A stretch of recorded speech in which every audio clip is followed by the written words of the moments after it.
just a cautionary note. You know, when we come to things, especially as young adults, that are on relationships, I think we take the aperture of the camera and just narrow it, so we think like, you know, relationships.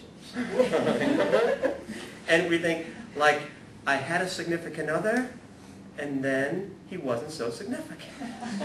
But I'm in search of a significant other, and maybe if I go to the relationships talk on Ignatius, there'll be somebody there who, you know, I'll come unsignificant, I'll leave significant. Like, that's my kind of night. Yeah, that's what I'm talking about. So, we sort of, when we talk about relationships, we're like, oh, you know, relationships. When I think relationships, I think relationships. I think Louise today, the pitbull thing. I think my mom. I think Lake Michigan. I think lovemaking. I think holding hand with my 63rd, my mom has 63 great-grandchildren, and I got to walk with the 63rd great-grandchild who's just learning to walk.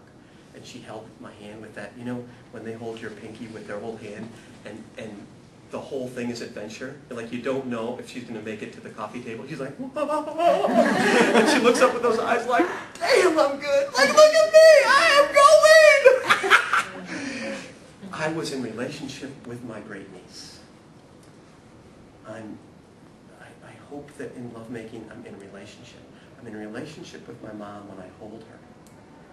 I was in relationship with 8th graders today. These little beautiful faces who are ambivalent or hostile or wonderful. Right? I was at RCIA last night at Old St. Pat's, and this, you know, you go around, it's the first night of RCIA. We go around and they're telling like how they got here, blah, blah, blah. And this guy stands up with this odd accent. He said, well, the reason that I'm at Old St. Pat's for RCIA is I went to Holy Name Cathedral and said I would like to become a priest. And they said, perhaps you should become a Christian first. I'm like, okay. I love this guy. You know, I think I'll just go right to the, you know. I would like to become a priest. But they said, perhaps you should become a Christian first. I'm like, all right. So I am here. You know, you look like Don Quixote, which is sort of like the way you better want about stuff. You're like, okay, I will marry you before I know you. We will be an insignificant other before the night is over. Like, I don't even know you. Who cares? We can be significant. Where was I? Oh. So I'm all about significant relationships, but I hope I have one tonight that's more significant than I had when I walked in with somebody that I didn't know. Just from eye contact, just from somebody saying, I only know how to do this intimately and passionately. I apologize for neither. And so when people choose to make eye contact with me, and I have that like little delight in my eyes because I'm just all wound up, and we just had like a date almost.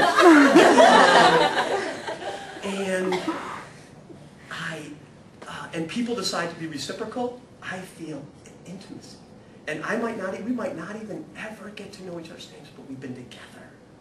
So when I think relationships, and I think Ignatius, and Jesus, you know, I mean, technically he didn't have a significant other, you know, except us, you know, except all of us.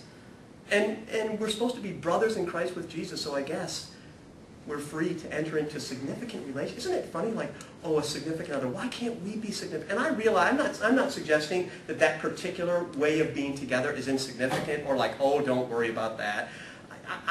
It's significant, but is it the be-all and end-all? Absolutely not, in terms of relationships. So many of these stories have nothing to do with like, oh, they were across and then they, you know, did the like.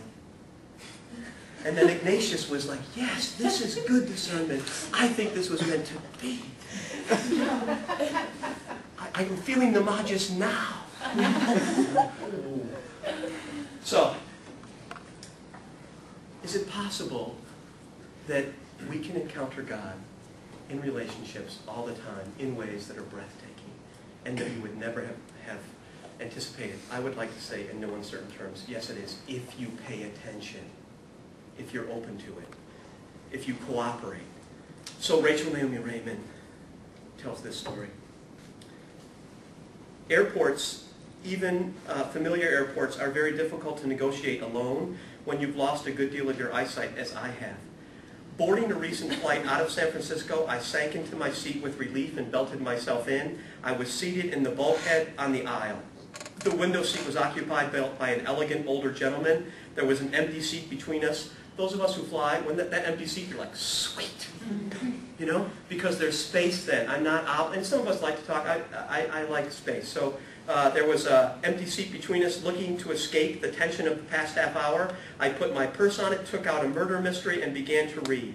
When lunch was served an hour later, I was deeply engrossed, the book inches from my nose. We were given a salad, a bagel, and a container of yogurt. Times have changed. Continuing to read, I nibbled on my lunch until my seatmate gasped in dismay.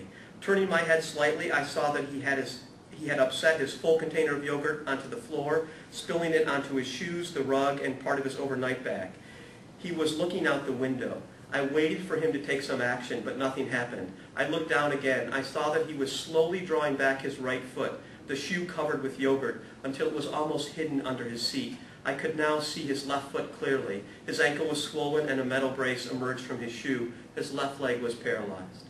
The seatbelt sign was still on. I reached up and rang for the flight crew. No one responded. Sometime later, when the drink cart arrived, I indicated the floor and asked the stewardess for a wet towel. Before I could say anything more, she went ballistic. "There are 452 people on this plane," she snapped. "I'm doing the best I can. You'll just have to wait." Her defensiveness baffled me. We looked at each other in silence. Then I realized that it had simply not occurred to her that I was a participant.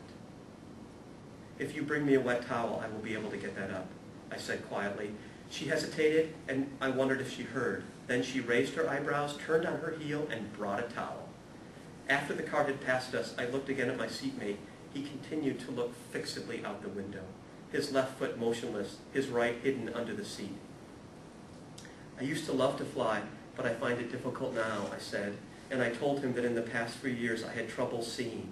Still looking out the window, he told me that 8 months ago he had suffered a stroke and now had no feeling in either of his arms from fingertips to elbows.